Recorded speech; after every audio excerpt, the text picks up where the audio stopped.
हम श्रीमद् भागवतम के first canto के सेकेंड चैप्टर के 27th वर्स को आज देख रहे हैं। Please sing with me. रजस्तमः प्रकृत्यः समशीला भजन्ति वै पितृभूत प्रजेशादीन् श्रेयश्वर प्रजेत्सवः।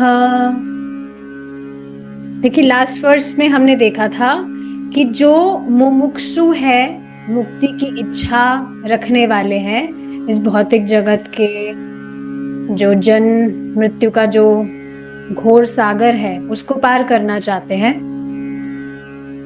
वे भगवान के घोर रूपों की मतलब देवी देवताओं की उपासना नहीं करते हैं।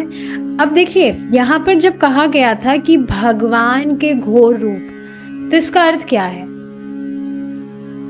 जो देवी देवता है, इस तरह के जो उनके फॉर्म्स हैं, गैस्टली फॉर्म्स जो है, घोर रूप, वे है महाकाली, चंडिका आदि, काल भैरव आदि। और जो सौम्य स्वभाव के हैं, वे अन्य देवी देवता है, जैसे ब्रह्मा, सूर्य, गणेश, इस तरह से बताया जा रहा है। ब्रह्मा जी, सूर्य देव, गणेश जी, तो ये सब देवी देवता हैं और ये भगवान के विभिन्न अंश हैं। ये बात समझना चाहिए। ये सब विष्णु तत्व नहीं है।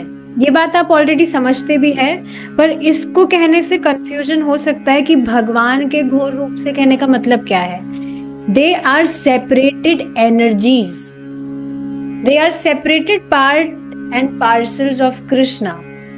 पर भगवान कुछ क्षमता में इनको शक्ति दिए हुए होते हैं, जिसकी वजह से ये व्यक्तियों को जो भी उनकी डिजायर्स हैं वो पूरा कर सकते हैं। इसी सेम चीज को हम आज वाले श्लोक में देखेंगे।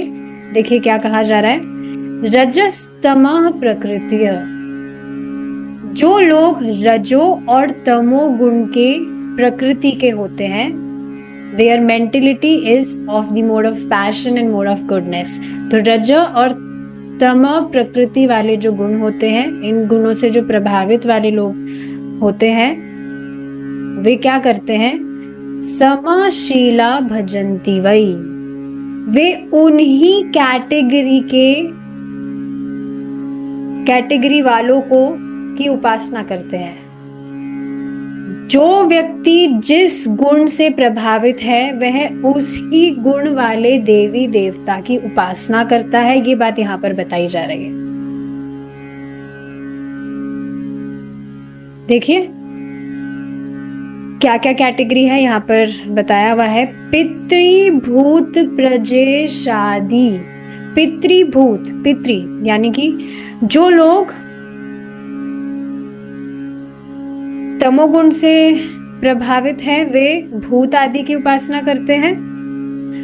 और जो लोग रजोगुण से प्रभावित हैं, वे पितृ आदि की पूजा करते हैं।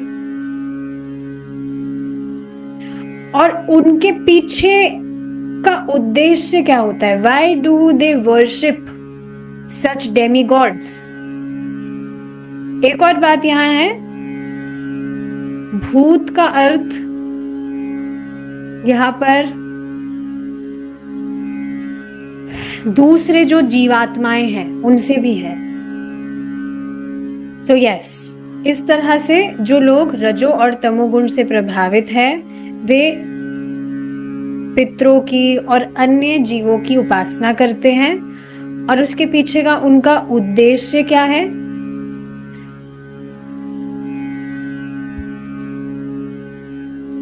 कुछ चीजें बताई जा रही है यहाँ। देखिए, श्रेय, ये वर्ड देख रहे हैं आप यहाँ। श्रेय यानी कि कुछ वे समृद्धि प्राप्त करना चाहते हैं। ऐश्वर्य यानी कि कुछ वेल्थ और पावर वे प्राप्त करना चाहते हैं। प्रजा, संतान प्राप्ति के लिए। इप्सवः, तो इन इच्छाओं को पूरा करने के लिए वे इस तरह से इन देवी देवताओं की उपासना करते हैं।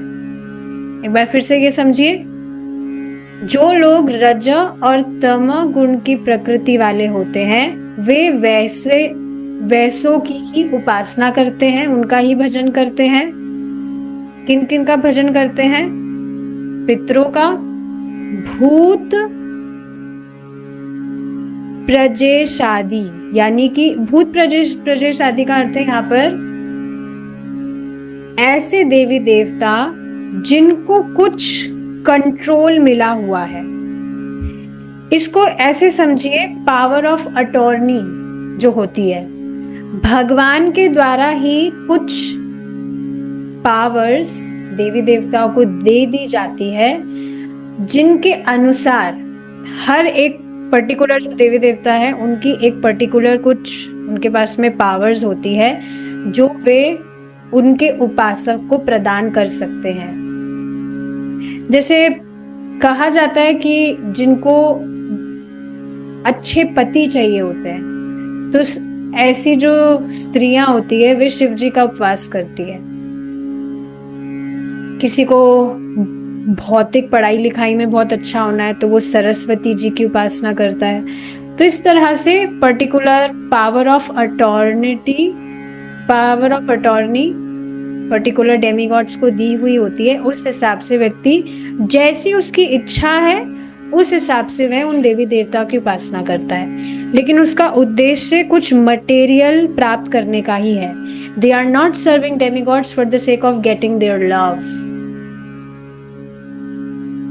ये तो आप देखेंगे, कोई भी व्यक्ति किन्हीं भी देवी देवता की उपासना कर रहा है वो उनका प्रेम प्राप्त करने के लिए नहीं कर रहा है, वो उनसे कुछ भौतिक प्राप्त करने के लिए वैसा कर रहा है।